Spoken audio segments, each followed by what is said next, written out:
आज का टॉपिक है प्रति धर्म सुधार आंदोलन। धर्म सुधार आंदोलन के बाद इसको लिया जा सकता है।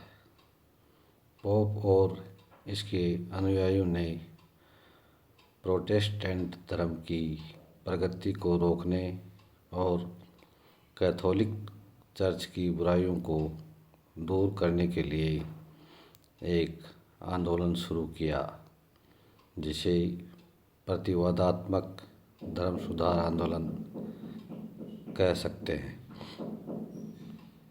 इसके मुख्य रूप से 3 उद्देश्य बताए जा सकते हैं। कैथोलिक धर्म की बुराइयों को दूर करना,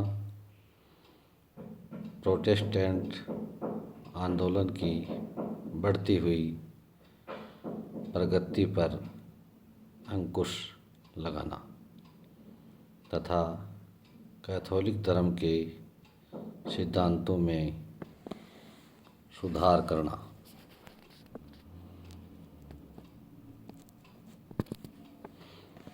इसके प्रमुख कारणों में प्रोटेस्टेंट धर्म के बढ़ते प्रभाव को रोकना था। यूरोप में इसका काफ़ी प्रचार प्रसार हो रहा था, जिससे कैथोलिक नेता चिंतित थे।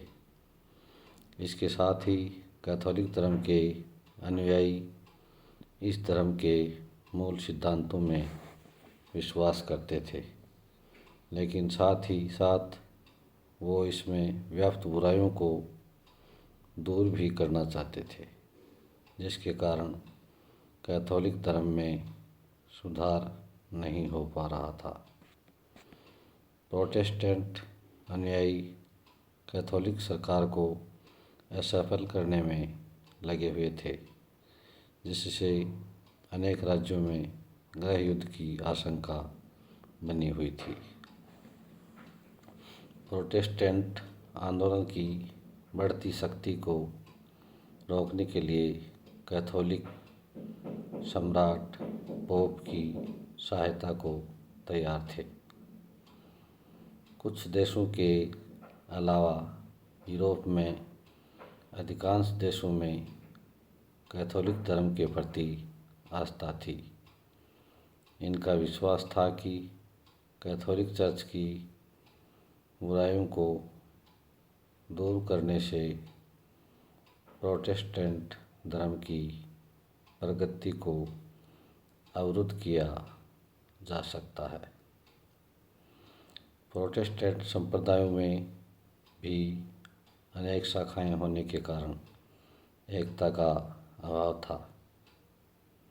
इससे भी कैथोलिक नेताओं को प्रतिवादात्मक धर्म सुधार आंदोलन शुरू करने की प्रेरणा मिली। इस प्रतिवादात्मक धर्म सुधार आंदोलन को सफल बनाने के लिए कौन कौन से साधनों का प्रयोग किया गया, उसका अपन अध्ययन करेंगे। सर्वप्रथम कैथोलिक धर्म के मौलिक सिद्धांतों का स्पष्टीकरण करने या बुराइयों को दूर करने के लिए इटली के ट्रेंट नामक नगर में एक काउंसिल या धर्मसभा आयोजित की गई। धर्मसभा की बैठकों में चर्च के पुनर्गठन, अनुशासन और व्यवस्था में सुधार के लिए नियमों का निर्माण किया गया। ट्रेंट की काउंसिल या धर्मसभा के कार्यों में प्रमुख रूप से चर्च के पदाधिकारियों की नैतिकता, सादगी, पवित्रता पर ध्यान दिया गया। चर्च के पत्रों की बिक्री बंद कर दी गई। पादरियों की नियुक्ति योग्यता के आधार पर की जाने लगी। पादरियों का शिक्षित होना अनिवार्य कर दिया गया तथा पाप मोचन क्षमापत्रों की बिक्री बंद कर दी गई। धर्म के उपदेश सरल भाषा में दिए जाने लगे।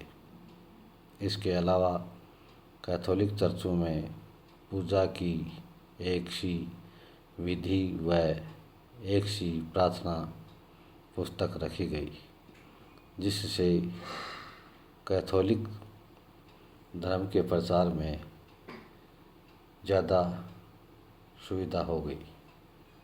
परिणाम स्वरूप इसका विस्तार ज़्यादा होने लगा और प्रोटेस्टेंट धर्म का विस्तार रुक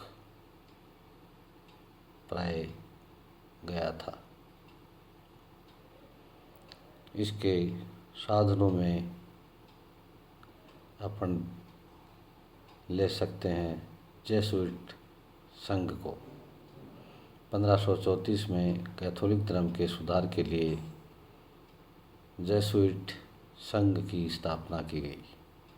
इसके उद्देश्यों में कैथोलिक धर्म की सेवा करना, प्रचार करना, प्रोटेस्टेंट धर्म का दमन करना, कैथोलिक धर्म में व्याप्त बुराइयों को दूर करना था। इस संघ का स्वरूप सैनिक होने के कारण इसका प्रधान जनरल कहलाता था। पादरी बनने के लिए पूर्ण शिक्षित होना अनिवार्य था तथा सभी सदस्य उसके आदेशों की पालना करते थे। इस संघ ने धर्म के प्रचार के लिए कई कार्य किए। इन्होंने सेवा, दान, धर्म प्रचार, शिक्षा, चिकित्सा व सेवा कार्यों द्वारा कैथोलिक धर्म की उन्नति में महत्वपूर्ण योगदान दिया। इस संघ ने पोप पादरियों को सदाचारपूर्ण जीवन व्यतीत करने के लिए बाध्य किया। इस प्रकार इस संघ की भी कैथोलिक धर्म को ऊपर उठाने में महत्वपूर्ण भूमिका रही। इसके अलावा एक और साधन के रूप में धार्मिक न्यायालय को ले सकते हैं। पोप पाल तृतीय ने रोम में इसकी स्थापना की। कैथोलिक धर्म के विरोधियों को दंडित करने, प्रोटेस्टेंट का दमन करना, नास्तिकों को सजा देने आदि उद्देश्यों से इस धार्मिक न्यायालय की स्थापना की गई। न्यायालय धर्म के पाखंडियों को दंड देते थे। कैथोलिक धर्म के विरोधियों को दंडित करते तथा धर्म विरोधी पुस्तकों को जलवा देते थे। न्यायालय के आतंक से प्रोटेस्टेंट धर्म का दमन किया गया। अब अपन इसके प्रभाव को ले सकते हैं। इसके परिणाम स्वरूप ईसाई समाज अनेक संप्रदायों में विभाजित हो गया। कैथोलिक व प्रोटेस्टेंट धर्म के टुकड़ों में विभक्त हो गया।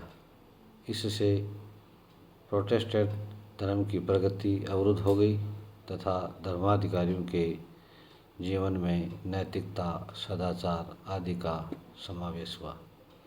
इससे राष्ट्रीय भावना का विकास हुआ और शिक्षा की उन्नति हुई। इस प्रकार अपन प्रतिवादात्मक धर्म सुधार आंदोलन के कारण, उसके साधन और प्रभावों को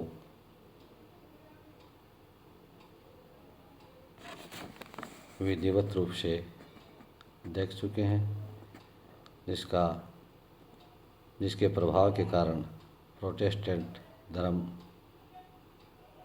नीचे गिरता गया और कैथोलिक धर्म अपनी ऊंचाइयों को छूता गया।